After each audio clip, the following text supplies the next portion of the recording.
अब सर पे ईद आई हुई है, हम लोग भीख मांगने पे मजबूर हैं। हमारा कोई हाल नहीं है। पैसा भी इन्होंने खाया है, 50-50 हज़ार रुपये लिए हैं। ये तो कहते हैं पुराना पाकिस्तान में ऐसे होता था। अब आवाम नहीं बर्दाश्त कर सकती कि ये ऐसे चलेगा।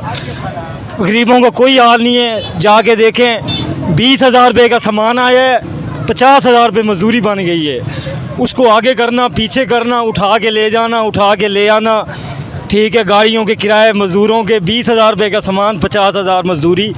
गरीब कैसे अफोर्ड करेगा? ये हमें बताएं ना, ये क्या कर रहे हैं मुल्क के साथ? कौन सा तमाशा लगाया हुआ है? कौन सा खेल खेल रहे हैं? वज़ीर आला बनते हैं तो भी मज़दूरों को मजदूरी नहीं मिलती है। सारा दिन काम करवाते हैं। हर आदमी कहता है मैं शहबाज शरीफ हूँ, जाओ जो करना है कर लो, हम मजदूरी नहीं देंगे। मैं नवाज शरीफ हूँ, जो करना है कर लो, हम मजदूरी नहीं देंगे। सब यहाँ शहबाज शरीफ बना हुआ है, सब नवाज शरीफ बने हुए हैं, जिससे